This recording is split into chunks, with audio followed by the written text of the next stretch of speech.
Hi everyone, welcome back. I'm Michael Sandler, your host on Inspire Nation.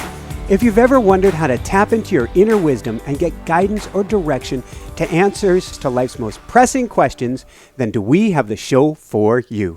Today I'll be talking with Colette Baron-Reid, a popular medium and the star of the national hit Canadian TV show Messages from Spirit. She's also a best-selling author and has her own oracle cards called Wisdom of the Oracle. Today we'll be talking about oracle cards and connecting with your intuition, what they are, how they work, why you don't need to be afraid of them, and how you can use them to change your life. That plus we'll look at sleepwalking to full moons, doing Barbie reenactments, Charlie the Frog, and why you want to be careful when you're headed to the dentist. So welcome to the show, Colette. Are you ready to shine? Oh my God, that's hilarious. You pulled some of those funny stories. I think that's hysterical.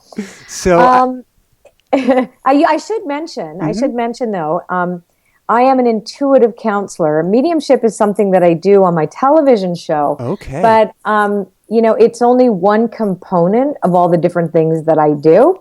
So as an intuitive, I do readings for people, and I have 5 books and 7 oracle card decks now. So 4 and 3 on the go. Anyway, so I have a lot of stuff to beautiful. talk about. and we're gonna try to talk about every single component on it. Oh, before we do, so we're gonna move fast while plugged in and going slow at the same time. This will be good. So let's hop into a time machine real briefly. Awesome. And let's go back in time to a time when you were like 2 to 4 years old. Ooh. Can you tell us what was going on for your poor mom on every full moon?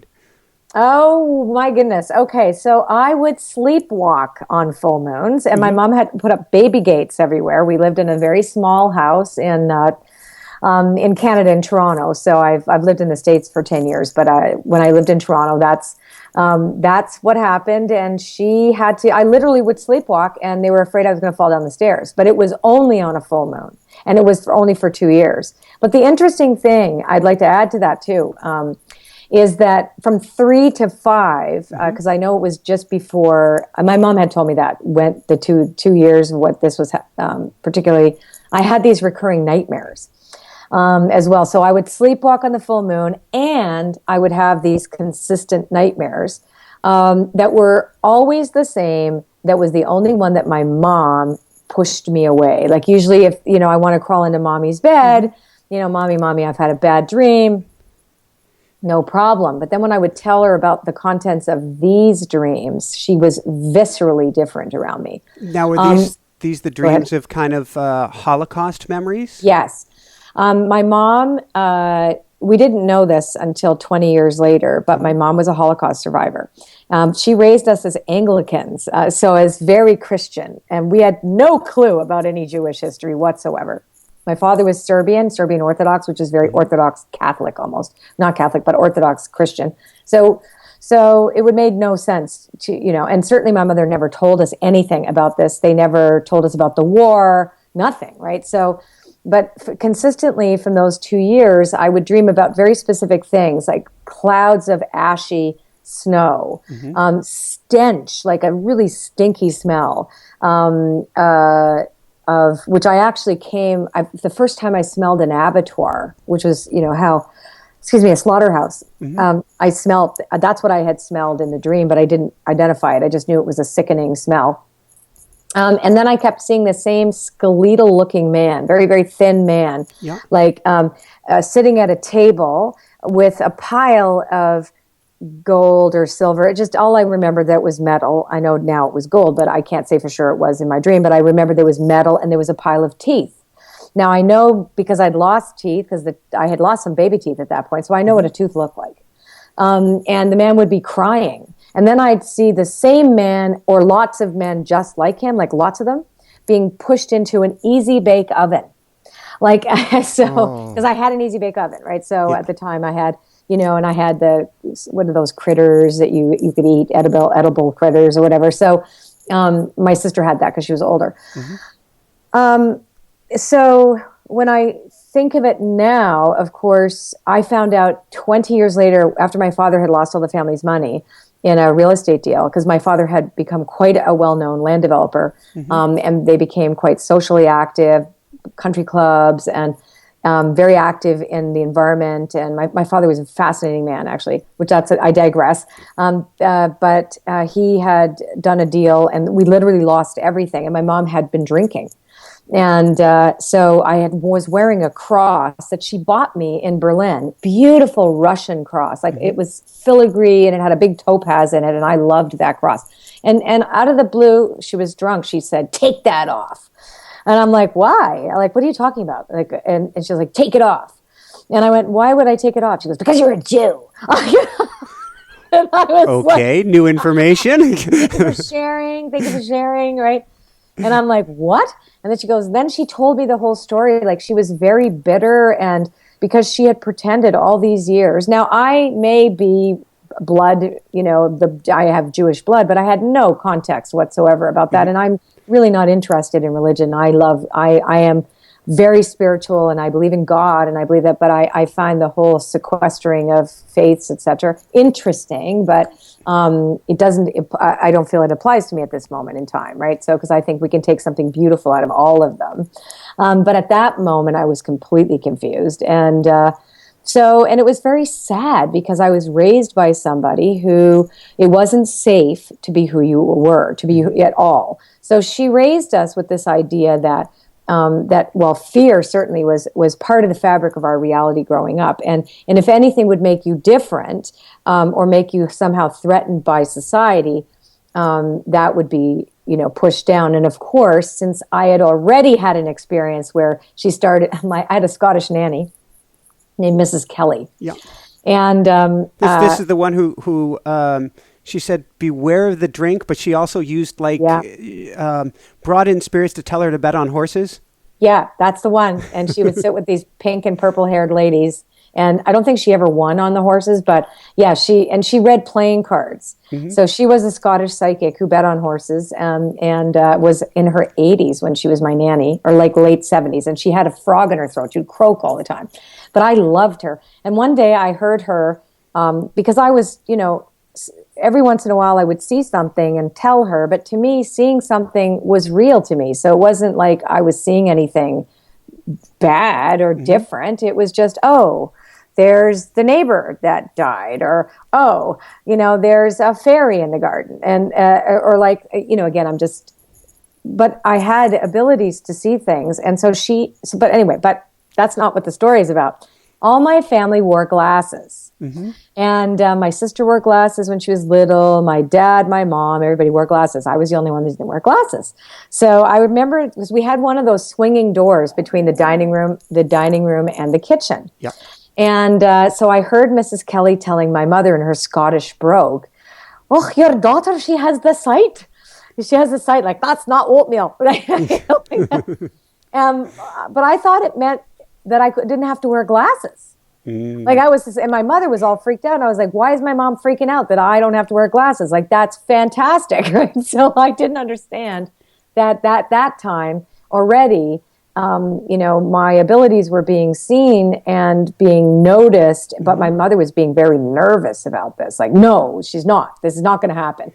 Now, your dad also had the sight, and which was kind of tamped down when he was playing with Turkish coffee grinds. Turkish coffee cups. Okay, check it out. So just at the same time, because I only found all this out after my father died, and my mother died, from his oldest friends who he had been in the war with in Serbia that had all emigrated together. He was actually related to King Peter of Yugoslavia, one of his best friends, and they were, counter-espionage agents and all the stuff during the Second World War. So they came to Canada, and they were my parents' best friends. Mm-hmm. So when my dad died, I heard this story. So I didn't know why my mother was freaking out even more at that time, because she got really controlling with me in the biggest way possible. So my dad would read people's Turkish coffee cups, and he would go into a trance and, tell people things that were very accurate. And for him, it was like he did it at parties, right? Mm-hmm. Everybody on his side of the family can read Turkish coffee cups, but they don't, they also became dentists and other things, right? So it's just something that runs in the family. The ability to see symbols and understand meaning and symbolism, right? So, But my father started telling one of the neighbors about the affair they were having, or their husband was having, with another neighbor, and they were all at the party at my parents' house. So my dad didn't remember anything that he said, and he said it out loud. And it was like the biggest scandal that my dad outed these people, but nobody could have possibly known. So my mom forbade him. She was never allowed to do that again. He was never allowed. So my parents' friends told me, you got this from your dad. We need to tell you this. So they told me all this stuff that my dad had done. And no one had told us growing up, because as soon as I was born, my parents, I guess they put us in a lineup to be in this very shishi-fafa, waspy private girls' school in Toronto. My father was supposedly titled, it's now all these years later, but that's the story they told. So he was called Baron Bogdanovich, apparently related, apparently landed aristocracy. Now, in Yugoslavia, you got to know something. It probably meant you had 20 cows, 14 pigs, and you could pee off the side of a mountain. You know what I'm saying? That's about the landed aristocracy. So, but it worked in Canada. They were very impressed by this. And my father was a very cultured man. So I think that was the story they told and got us into this fancy school. So it was like they picked, my sister was going to be a professor and I was going to be a lawyer. That was it from when I was 4. What I find fascinating, though, is your mom tries to squash everything down. And so you have, in a sense, popped back up elsewhere. That which you resist persists. Like Jell-O. 100-fold. But, I think there really is something to that fear. I mean, you got to remember, my mother's father was killed in Dachau, and he was a French Jew, part of the French resistance, actually, and came to rescue her, to bring her to Paris. And when he was arrested, it was at the door by the SS, at the door where she was, and those people that were hiding her told him that she had died, and she heard them say that to him. So there was a lot of like survivor guilt and fear and rage and all those things, and her wanting to become somebody else altogether when she came to Canada. Now here I have this particular ability that is also threatening, right, to some people. And so she was really just trying to protect me. I get it now, but I felt growing up like I was being taken hostage and being controlled because they were trying to save me from a life that could be, difficult. They wanted us to conform. And I am like so not a conforming type. So if we fast forward in the story, it's interesting that it was to save you, because your years of transition from childhood to adulthood were rough, to say the least, particularly as you were trying, I'm guessing, to tamp this down. Right. And so now I think it's really pertinent to talk about. I mean, I'm 30 years clean and sober at our talking right now. Woohoo! And yes, thank you. And at 12, I had my first drink. It was Schlivovitz that my dad gave me. And the first signs of me being an alcoholic, which was I wanted more right away and I was wondering where it was, right? So there was never, one was too many and 1,000 was never enough. And that started there. So, but what it did, alcohol, actually made me feel whole and not afraid. And I think that was medicinal for me because I was feeling so fragmented. And so that the world was too much for me to handle. I was hypersensitive. I am an empath as well. I'm empathic. I feel the world. And I didn't know what to do with any of that. And so drugs and alcohol, and don't forget I was born in 58. So we were, sorry, puppy. Hey, puppy alert. Look, puppy. Very cute. puppy. That's okay. So there is this level of, I think Puppy was saying empathic too. You had just said you're empathic, and she was joining you in on that one. Yes, we need you to sleep, Bizou. She's very, very chatty and talkative dog. We never had one of these before, but now we know what it's like, and she stirs them all up. I have 3 of them, so I'm hoping she won't bark. Okay, she won't. Poo, you are not barking. Infinite love and gratitude. Okay. So yes, drugs and alcohol were really a major part of my story, and actually my abilities were always there. And I call them the access points to the world of consciousness, because spirit, consciousness, the fact that there are alternate realities, those are very real to me, and I am not a kook, right? So and although the experience was really kooky, but it was impossible to deny. They were undeniable moments of me knowing things about people that I couldn't possibly have known intellectually or had any context. And so I had nobody to talk to about that, and I felt really frightened by that and intrigued at the same time. And all I ever wanted to do was play guitar and sing, and not be a lawyer, whatever. But so at 19, when I went to university, I was gang raped, and I was really interested in the rebels, and I loved motorcycles, and so I got a ride home from a bunch of guys, and then it was like a near-death experience for me. I had a psychotic break, and so that was when I actually was capable at that point of being able to separate myself out, which is a key piece in doing readings, is to be able to dissociate from my self-centeredness, that I no longer am important, that I can observe. So that was actually an extraordinary gift, although it took many years for me to get well. I didn't get clean and sober until January 2nd, 1986, and then there was a lot of violence that happened after that because I kept on repeating the same thing. So I don't want to dive into that too much, but Sure. You would say it's a gift in a sense, a really I would rough say gift. that every experience I had that was violent and horrible turned out to be an extraordinary gift, as if Spirit gave me a knife and said, you're going to chisel this down now. Now you're going to take away all the superfluous things and we're going to get to the core of what you're really meant to be doing. But I didn't want that. It's like, thank you for sharing, but I have other plans. So anyway, Give me my band. give me my band. All I wanted to be was a singer-songwriter. Ever since I was 14, I got my first guitar and I learned how to play listening to Joni Mitchell, and and that is really all I ever wanted, was to be in music. But I think the addiction was really devastating. Obviously I wasn't. I'm glad I didn't get the success that I wanted when I was using, because I would have died. And I'm glad that when I got clean and sober at 27, I realized that it wasn't safe for me to be in the business, because I really need to stay away from drugs and alcohol. So I was given an extraordinary opportunity to dive into my spiritual world, although I never thought anything was going to come out of this. I love that at that time you mentioned in one of your books that you had the most powerful method of, in your words, most powerful method of creating an abundant reality. And try as you might to get the band going, it failed. Try as you didn't to get your readings going and the intuitive side going, and it took off. And you couldn't even do anything about that almost. No. And the craziest thing is that here's where I know the power of manifestation is true.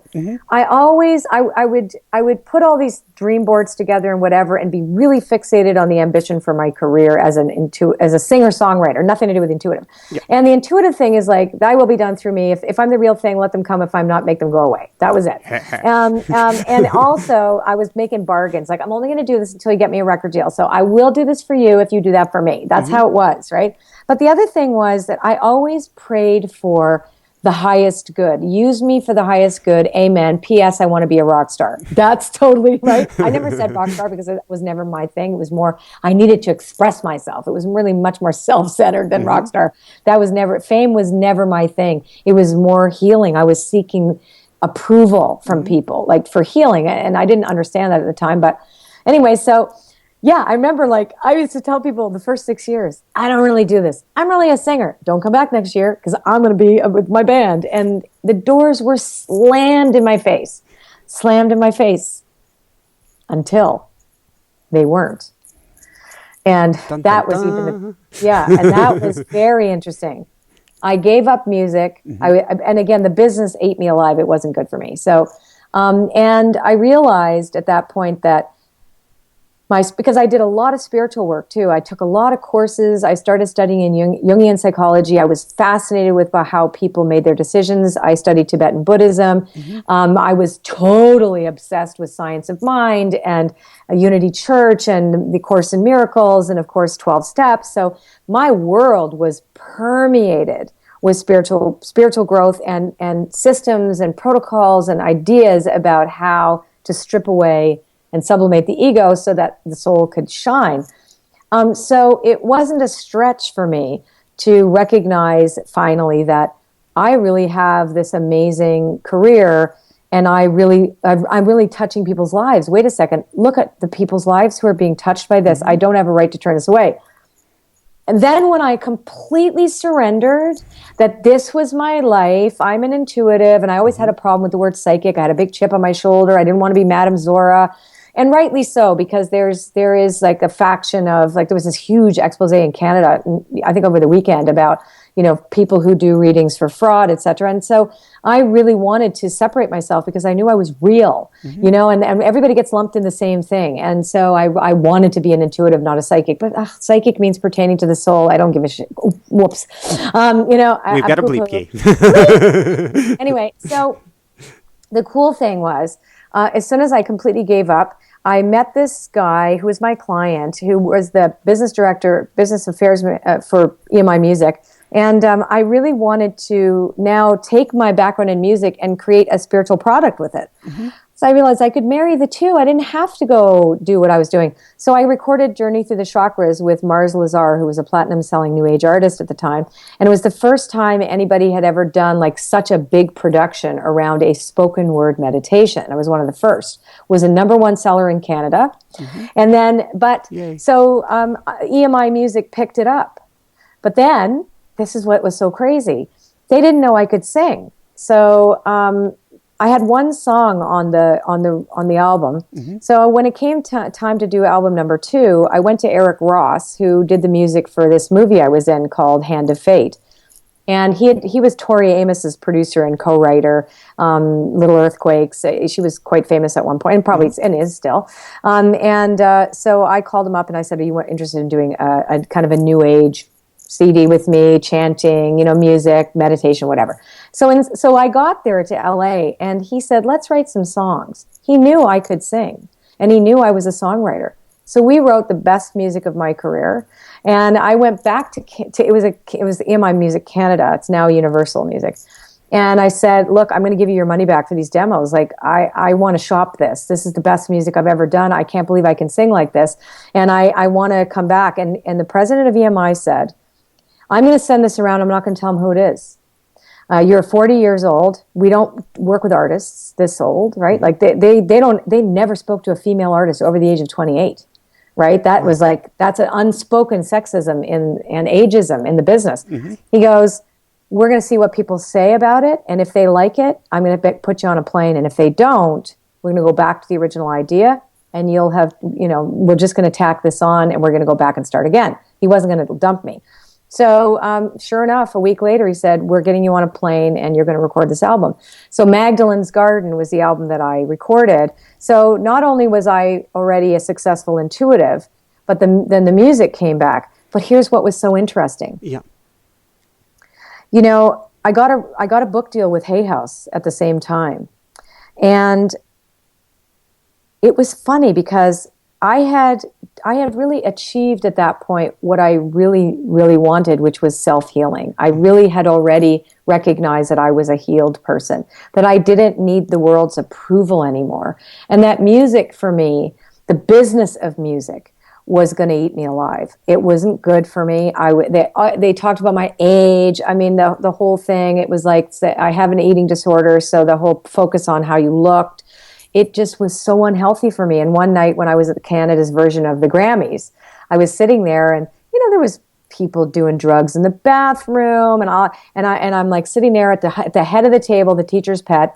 And I ate 2 meals and I just was bug-eyed. And there was a big bottle of wine on the table. And I looked at the president of the company and I said, "I have to leave.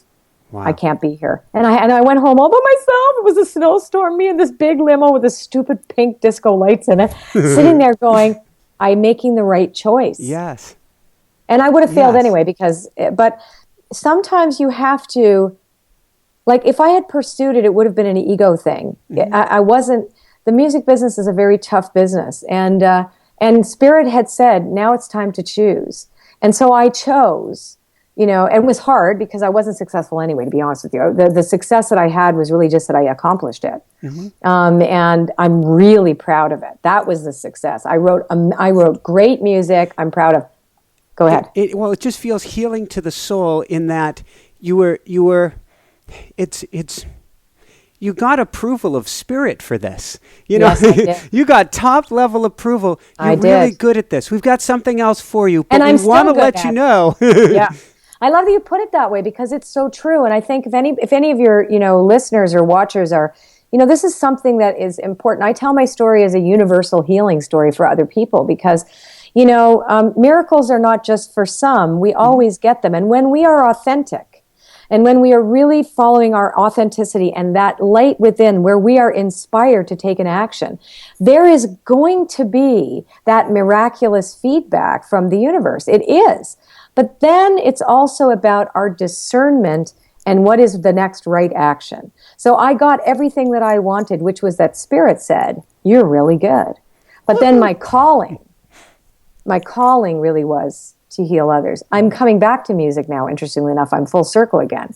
But spiral. You're an upward spiral. Yeah, I am. So I think, for anybody feeling that confusion about their path and their purpose, you have to follow that blissful feeling when you are, interestingly enough too, it's hit me.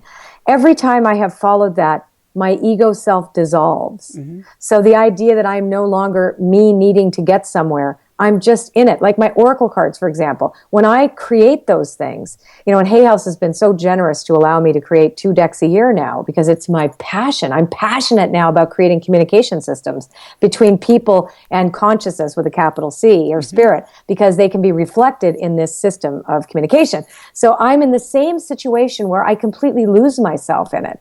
And that is what I want. And I know that when you lose yourself, like you lose yourself in your show, right? You're just lost in this experience, like, wow, I want to talk to these people and I want to bring this to the world. I know you are selfless.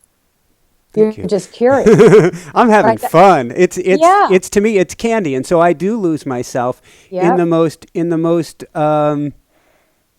glorious way. Yeah. Right. On path and on path, losing yourself. I'm getting on a train. I don't know where I'm going, but it's where I'm supposed to go. Yeah, that's interesting because my new book is called Uncharted. Maybe you'll have me on again for when the book comes out, but it is all about stepping into uncertainty and trusting that in the unknown, that's where infinite possibilities lie. It's not in the things that we know already. And so this curiosity of peeling like the grape and seeing underneath, or peeling the pomegranate and all those different little things come out, right? There's pomegranate rather than grape. But that's true. It's like you uncover all these gems and spirituality is an experience. Destiny is an experience. It's not an arrival. It's not a place. It's an evolution. And that when you are in alignment with your destiny, like you are, and by the way, your wife is too, which I usually let her know because I picked up before that she should be in the healing arts or moving herself more into coming out of the broom closet. But the kitty closet, if you saw what she does on a daily basis with the kitties. Right. So it's that sense of feeling that we are at a place now of the age of consciousness, and that is, what we're being invited into is to recognize this unification. The globalization has brought a sense of a unified consciousness as well as seeing the darker shadow of that, but also bringing us into, an invitation to tune into this and not be afraid of it, because materialism has run its course. We are no longer defined by our 5 senses and our intellects and judging the world of conditions as the reality. It's not. So let's go from there, and let's talk a little bit about your Oracle decks, and let's do a reading. And the reason that I'm saying we jump into that now is because people need a method to be able to get out of our heads and plug back in, because we are still in such, even though you can see it, it's bubbling up from under the surface like water boiling. It's coming up left and right. Spirituality is everywhere, but we're still so indoctrinated in that linear thinking. And so what I like to tell people, Oracle cards are just pretty pictures unless they are used as a symbolic language. But they are used very specifically, and they were created very specifically. So if you look at the world as inclusive of certain life experiences that are universal to all people, right? And all the earliest divination systems took that into account. Celtic runes, the Norse runes, symbols like the tarot, for example, which was created in the 15th century. So there's different systems of divination that are even mentioned in the Bible, for example. So when Bible thumpers come after me, I'm like, read your Bible. Like, go read it. You'll find psychic phenomena all through it. But the point is that so what I did was I took the I Ching, the tarot runes, and I retooled them together to make a modern communication system for people, for the modern mind. Because if you look at traditional tarot, for example, it still has all kinds of archaic imagery in it that represent really the darker shadow and don't take into account accountability and being able to see things from a higher perspective, right? So my oracle cards are all about they're like reflectors. So you see yourself in the mirror as just your face, right? So if you use an oracle card as a mirror, what the oracle card does is sees everything that you can't see that surrounds you in the invisible. What do you mean by it sees? What is it? So it is the card itself is directed through synchronicity by your consciousness and the consciousness of the card. So when you now say, I am going to, like if they're alive, that's how I feel about them sometimes. They're so too uncanny. Very cool. I believe that that once we give birth to them, and once we decide to use them, there is a living spirit in these cards that they act as an oracle. They themselves act as the communication device. They communicate to you the messages that were channeled through me to be given to you, right? So I really channeled these cards on behalf of spirit. The messages are there. And then when you draw them, your spirit, because you're part of spirit, just connects to the part of spirit that is also you, right? And that's why they're a mirror. So what they show is your dominant energy. I do not use cards for fortune telling. I'm not interested in that. I don't believe in absolute determinism, and I believe that the future is mutable. If you are in a process of spiritual evolution and you're conscious, you're going to change the course of your destiny a number of times. I like it. So I believe that we can track the evolution of your thoughts, feelings, beliefs, unconscious, and then where the intersections will be, where you bump into other people, places, and things that are part of the soul's yearning for experience. That includes suffering. That doesn't say, oh, I'm going to get that special thing on, whatever, or I'm going to meet that perfect man. No, you're going to be able to see a map, like a living map of moving parts, but your part in it. So my cards are all about empowering you, the person, the querent, to understand what you cannot intellectually understand, or reflect back a confirmation or an affirmation that you are exactly where you think you are. And it's uncanny because, and it's meaningful because it is a synchronicity, a meaningful coincidence that takes on a deeper meaning for you when you choose them. So the more you practice the cards, the more you build a relationship with them, or the more that you build that not mental muscle, I'm not sure. Intuitive muscle. Intuitive muscle, because all of us have an inner oracle, and that is our intuition. And it's a navigational tool that I believe our sixth sense is really our first sense, because we were souls first before we were people. So we have an immortal consciousness that took on the body and drops the body when it can't sustain it anymore. And it continues on, because as a medium, I know that for a fact that we don't die. And you can string me up upside down and give me a lie detector test. But I just don't know really how it works. I really don't. I mean, that's all theory as far as I'm concerned. And we just have theories, because none of us are really going to know until we're there. But ultimately, there is something that precedes life and proceeds after life. And so the first sense, which the navigational sense of the soul, does not need the egoic mind to determine where and what. It needs an observation of a big picture and a detached, because the ego mind is about identifying. The soul's mind is about curiosity and exploration and experience, right? It's different. That makes sense. So going from there, curiosity has piqued my interest. Let's do a reading on you. All right. Okay, so I'm going to choose, yes, Bizou, sorry, my little puppy. I'm going to choose 3 cards. You're just going to tell me when to stop. When? Okay. Top, middle, or bottom? Top. Great. I'm just going to take 3 cards from the top. So the reason we do cards is they tell you a story, and they reflect some things that you know. Oh, this is interesting. I might do a little bit more on this too. So you have 2 cards in the protection position and 1 card in the upright position, which tells me that there is some change going on right now. So the first card is called By the Book, which is about conformity. And it is about the nonconformist that's still trying to figure out how to live comfortably at the corner of Fringe and Main. Does that make sense to you about you? It probably explains my whole life. Right. Okay. So, and yet, you have a desire for structure. Like you want this to be a structure. You know, you want this to be acceptable. So there is a yearning as well for this to be, I think, more mainstream, and to be able to reach a more mainstream audience. This is what they're saying, because I think this is really reflecting you as a person, but also the fact that you also see yourself as an intelligent, linear thinker, as well as somebody who also has drank the Kool-Aid because you've had enough experience to know that there's something beyond this.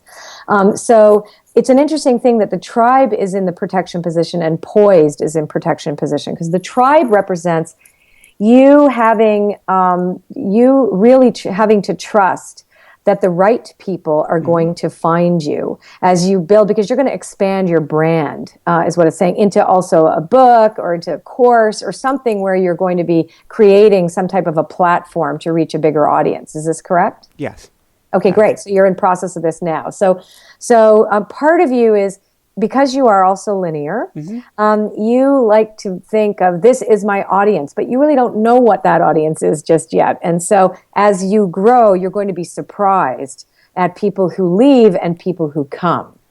Do you understand this, right? So it's the building of the tribe is what you're describing. Correct. The building of the tribe is going on now. And also you are letting go people who are no longer appropriate for you to associate with as well. That's another piece of it. So whether it be colleagues or people you work with or friends and family even, there is saying goodbye to what doesn't work. Does that make sense? That does. Now, poised is interesting because it says you're not ready yet for this. So in other words, the pieces aren't in place yet for this growth.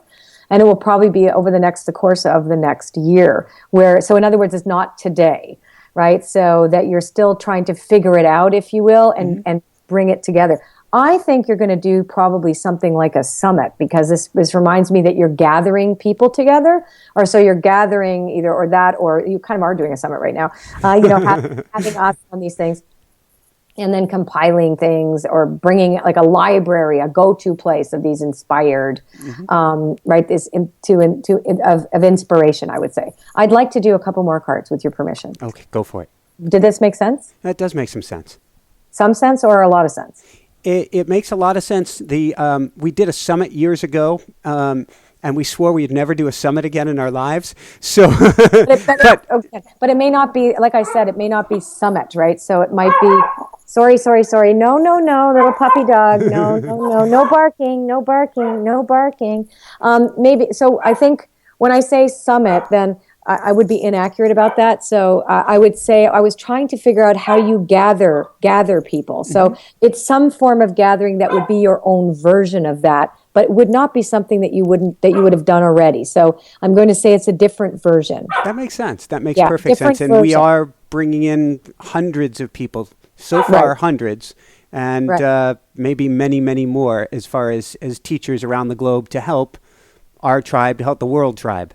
Right. So that could be, so it's a different thing. I think the word summit maybe is inaccurate, but I am seeing more than just you, right? So in other words, more than you. Your brand is more than you. Absolutely. So thank you. May I choose? Yes. Choose cards from the top, middle, or bottom now? Middle. Okay, good, because that's exactly where I wanted to go. Let's choose 3 more. Okay. Did somebody just pass away?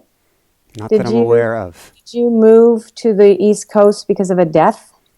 Not because of a death. Do I know anybody who's recently passed away? There was some type of chaos that brought you. Well, we definitely had chaos. Okay. So I'm going to say it would be the death of the old, right? So the death of a splintering of a life purpose, or splintering of a of a pathway. I guess that's what I would say. So it is like a death. Chaos is an extremely accurate description. We had Jessica sick for a couple years. We had financial ruin as she was sick. Everything exploded and imploded on us. There you go, right? So she needed to come there for health purposes, then, right? Okay. So here's what's so interesting about what I'm going to say about that is that because it sent you into a victim story, the never-ending story in a protection position says that you were victimized in some way, right? Like everything fell apart, but they're rebuilding now. So. And you got chaos and conflict, the never-ending story, and loyal heart, all in the protection position. So it was a huge test on all counts, both financially, socially, social acceptance, trying to pull things without losing touch with the purpose of that and the inspiration, because you have to scramble to make money, etc. But that's over with now, because I do see you moving back to the West Coast. So I know you're east at the moment, right? Because you're loyal, you become loyal to the old dream again, only it's better. Does that make sense at all? I'm starting to cry. So usually that's when I know, crying on air, that's when I know my test are goosebumps, tears, or extreme laughter are signs that I'm in complete alignment with whatever's being said. So, okay, so this card, if you can pull it back just a little bit more, I only caught the top of it. Okay, and he's got stars coming at him. The Fates. It's called the Fates. The Fates. Yeah, you're moving into a place. This is your fate. This is your destiny. This is like you are in alignment. And I think part of this whole upheaval and again, it was the death of a life. Right? I mean, it was. Oh, yeah. It was like a death of a life. Which was for our best interest. Yes. But yes, it was. But it wasn't pleasant. No. And that was what the Fates card was. It was supposed to happen in order for you to rebuild from a stronger foundation. I'm going to pick two more cards. Yeah, round and round. This is about a spiral where you think you're going backwards, but you're actually not. And then no place like home. So I'm wondering if you're going to go back to Hawaii or you're going to Oregon or some other place, right? So I'm not sure about Hawaii, but it's definitely west. Wow. Okay. Yeah. But this is really about returning. It's a return, like the return of the king, right? And whatever your wife went through too, it's actually going to give her a career change. What did she do before she got sick? Well, she worked on our programs, but we weren't doing a show. Now she's doing something completely different. This is, in a sense, a whole new career. Okay, and what is that? Right now, she's a producer, she's video editor, and she's one of the guides in helping propel this show forward. Okay, perfect. Hi, Jessica.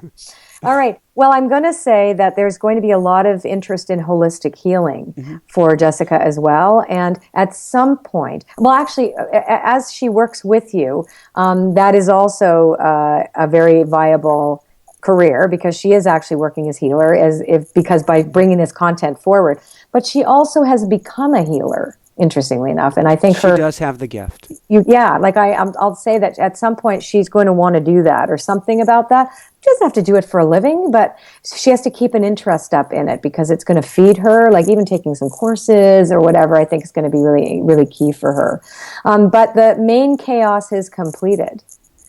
You're past it. Yeah, you are really past it, and I don't see a recurrence of that. So let's summarize. Okay. Shall we? Let's do 3 cards for a summary. Or if you have a question, how's that? Let's ask the cards a question. Even better. Because I just basically gave you a general reading off my oracle cards. What is the next step? We have a goal. We have a big goal. We have the same big goal, which is to help change the world. And by helping heal people, we help change the world. Badass game changers. Woohoo! So as badass game changers, what is our next step in the dance with the universe to really blow this out to the world? Let's go look. Okay. Let me see. Peace. Oh, that's very interesting. Message in the bottle. Okay. So, you need to know what's not for you. Okay, that's the thing, right? You need to actually decipher what is not in alignment. And that's key. because right now there's a smorgasbord, right, of everything, and you got to pare it down a little bit. Does that make sense to you at all? Focus on the one thing, essentialism. We just had a couple guests on in that topic. Good. Okay, perfect. Focus on the one thing. Excellent. Okay, I love that. And that is your message. You have the message in a bottle. And so it's about containing the message, right? Making it very clear. Like I've had to go through something very similar recently where if you look at my website, I'm everywhere. I've got to do everything. I've got a TV show, I've got this, I got that. But we've had to really hone it in now to the oracle, like, you know, and I'm an oracle expert, and that is my forte, and mediumship's part of it, but whatever. But this is my thing, is teaching people how to empower themselves and be badass game changers by using the oracles as a way to reflect what their next right action is. And for you, it's also to do what makes you feel peaceful inside. Although you are rebellious in the fact that you are really trying to make change, but you have to trust that your intuition tells you that plunk of that's true. This is true for me. This is a truth for me, right? And that is really key, is to trust that truth. So let's actually, that kind of, so essentialism, trusting your truth, right? Being once you, okay. And then the last card, let's say, what, is there anything else we need to tell you? Spirit wants to tell you about the next step, next exact practical we'll go with step. that. Don't overthink. Is what it's saying. Your next step is to get out of your head. Your next step is to not get overwhelmed with overthinking things. But on those lines, every time, and I've had a good meditative practice for a lot of years. Every time that my brain goes, "What's the next step?" So I was cheating by even asking you. I say, it'll just appear. You cannot think this one. That's every time, and so I drop the thought. And it says, the thinker card in the protection position. It means, you know, you cannot think your way through this. You have to experience it, and it has to be discovered through your curiosity. And no, I know. And, you know, it's hard because we don't live in a society. We are socially taught and economically taught that you need a plan. You know, you need a big radical, you need a big action plan and a massive action plan. And in fact, the massive action plan has to include releasing and surrendering the attachment to the outcome. The master plan is to let go of the master plan. Yeah, exactly. So that's how the cards work. Thank you. So the big question that comes to me watching you do this is, how, if we are new to this process? A booklet. Hello, see the booklet. It's quite an extensive little booklet. So you are there with us. It's like 50, 100 pages. Yeah. It's more than that. It's 200 pages. Oh, holy smokes. This particular booklet, I designed this deck because the deck told me to. Like, the decks wake me up and say, I need to be born now. Here's what you're doing. And so this one has an oracle message, a general oracle message for general question, a prosperity message if you're asking about business or money or career or purpose, a relationship message, which is about anything to do with relationships, either they're romantic or they're just, you know, partners, and then a protection message. So if the card comes up reversed, it tells you basically each card reminds you that your spirit has your back, and it warns you in a really gentle way that the next action that you're about to take might be shooting yourself in the foot, and to give you an alternative. Is there a way? How do we? Let's say that we were to dive into this today. Do we just start asking questions? Is there a gentle way to get into this? Yes. I actually have a course on this, by the way, the daily oracle card reading course, which teaches people how to ask questions. But people can try it for free on my website at ColetteBaron-Reid.com, and it'll say daily oracle card reading, and you just go there for free and pick. Okay. And the best question to ask is, what does Spirit need me to know today about my circumstances? Or what is the next right? That's really the general question, because I want people to learn. Can you repeat that one time? And I just got confirmation in our own woo-woo way in the studio, something that takes place when I know something. So please repeat. Okay. So it is, what does Spirit want me to know today about my circumstances? What does Spirit want me to know today? Everybody should be writing this one down, or come back and play this when you can. Yeah. Today about my circumstances. Or what do I need to know today about my circumstances? Like, and you might get a reading that's so surprising that, you know, that you aren't even thinking about, but it will play out during the day. And then the best part about these things is that it keeps you in a conscious dialogue and a conscious contact with the divine. And say whatever, whatever, talk to your spirit guides. I don't know who you're going to be asking questions of, but I believe spirit is the animated consciousness of everything. Mm-hmm. And it is the invisible, it is the invisible creative impulse that is behind all of life. And every single creative thing in the world or anything that we see was first created in the mind of spirit. And that's not in the mind of a white man's God. It's different. So going along those lines, because this is one of the questions some people are going to have, there are people who are going to say, I've heard oracle cards are either scary or dangerous, or that I may be tapping into things that are best left alone. Like this is dark magic. Well, I don't know what to say to that because that's a bunch of BS. But it's like, and that's superstition, and that is also certainly certain religious superstitions that want you to only speak to the divine through a priest, an intermediary, etc. That's the way it is set up, or they're afraid. And they're only dangerous if you don't want to be in denial, right? If you want to stay in denial, they're dangerous because they're going to tell you the truth. So I think there is danger there. And I do think as well, because they're so intimate, I think people are frightened about the fact that they intimately speak to you about the deeper layers of your consciousness and not the superficial. I think also too, the use of the cards, it's your intentions about them as well too. So my cards are created only to support the highest good, the end. Beautiful, beautiful. So we begin practice with them. We can go on your website and try them. And you can buy them. Perfect. What is your website? ColetteBaron-Reid.com. That's ColetteBaron-Reid.com.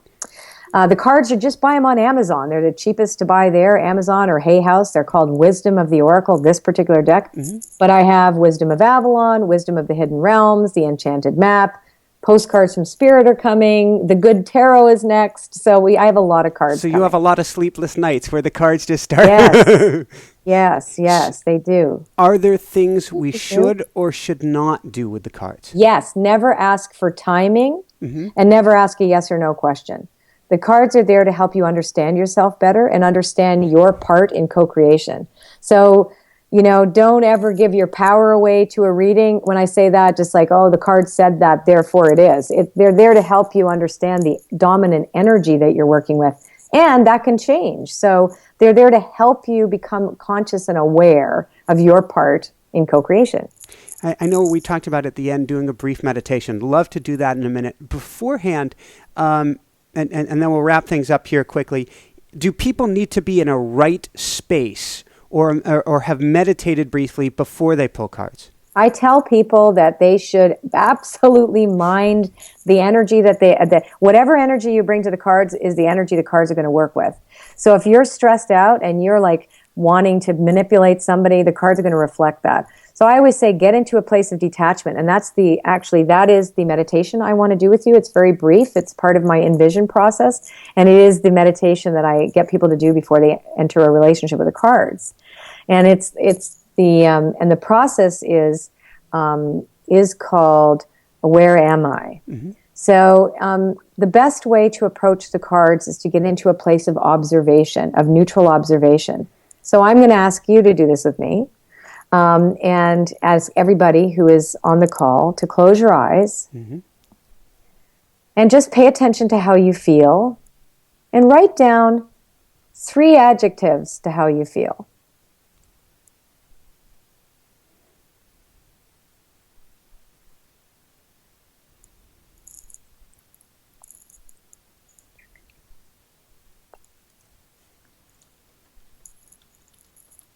Are you typing them? Yes. Had to open the eyes back up for that one. No, that's fine. So what are your 3? Peaceful, tension, and happy. Great. Peaceful, tension, happy. That's funny. So those are mine too. So if peaceful, tense, and happy were a place you inhabited instead of feelings that you felt, what would that place look like? Could be a meadow. It could be a house. It could be anything. Whatever comes up for you, the thing you look at represents tension, peace, and happiness all at the same time. Treehouse. A treehouse. Okay, great. So are you inside the treehouse or looking up at the treehouse from the ground? I think I'm on the deck of the treehouse. Okay. So it's up high and I'm on the deck looking out, Perfect. expansive. So you're looking at that you are standing in an expansive place looking outward from this place. Mm-hmm. So in this moment, if you are on the place or in the place that represents happy, tense, and peaceful, are you still happy, tense, and peaceful, or are you the one looking at it? Has anything shifted? Are you more neutral?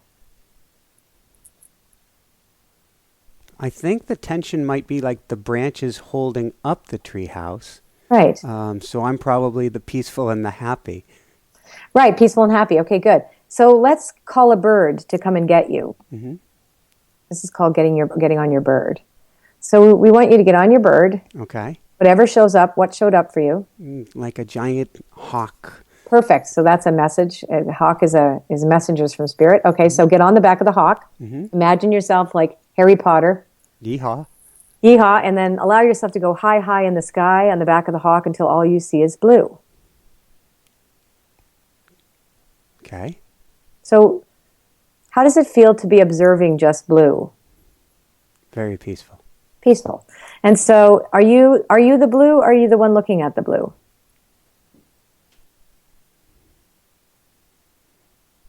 I would have said before I'm the one looking at the blue. Now I don't know. Okay, great. Take a look over the wing of the hawk and tell me how big or small the original place where you started is now that you're 10,000 feet in the air. Tiny.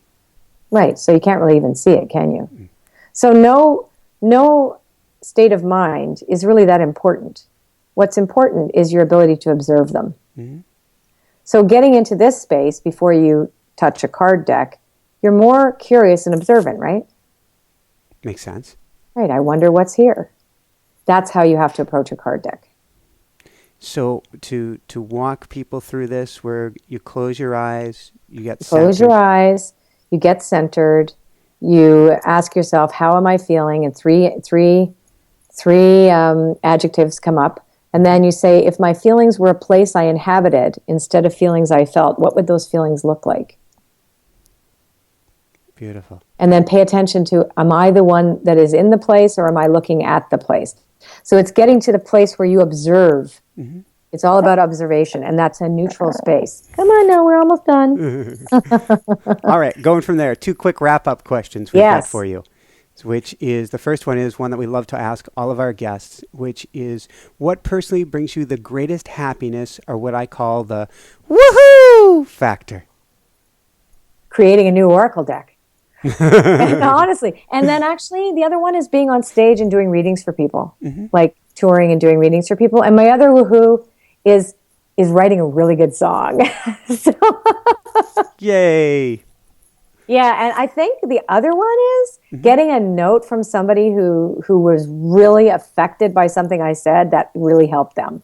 So I have a lot of woohoos. To be honest with you, my whole life is a woohoo. What more could you ask for? I can't. I have a great life. Woohoo! Now's the time to bark. Thank you. So any last words of wisdom you want to share with people? No. No, I'm kidding. I think, don't be afraid to look at yourself. And also, sorry about that, but the little one had to sit down. Don't be afraid to look at yourself, and don't be afraid to go for your dream. One of the things that I would say too is be careful about conformity. Be careful now. It's really important that you shine your light. And finding out what that is determined sometimes by pushing back against the things that you thought you had to be or had to become, but you're not happy. If you're not happy and there's something wanting to push out of you, let it come. Because that's really the source of your greatest happiness, is knowing that you're of service to other people and knowing that you count. Your life has to count for something. It may not be your job or whatever, but just know that if you're being really true to yourself and to your core, and then everything is amazing. Beautiful. Beautiful. I think perfect words to share. I think for all of us. Awesome. So thank you so much. Thank you for My being pleasure. on the show. And thank the little one there for staying nice and... Yes. Oh my God, she's been yappy all morning. I'm so happy. Anyway, thank you so much. It was a real pleasure. It really was. You're a great interview and you're so much fun to be with. And I hope your wife is feeling better, and let her know she will be much better. Woohoo! For everyone out there, this is Michael Sandler saying, be well, have fun, check out Wisdom of the Oracle, and be true to thine own self, and shine bright. Woohoo! Perfect! Excellent. Thank you so much. Everyone, thanks so much for watching. If you enjoyed it, be sure to like below. Also, leave your comments. Have some real fun with it. Subscribe to our channel where you're going to get more great videos, more interviews coming up. And check out our website, inspiranationshow.com. That's where you'll find tips, blogs, information, videos you won't find anywhere else, and useful and helpful resources to really help you kickstart your life and to shine bright. Thanks so much again. Thank you for your support. Like, comment, subscribe. See the website. Thanks so much and have fun. Of course, shine bright. Woohoo!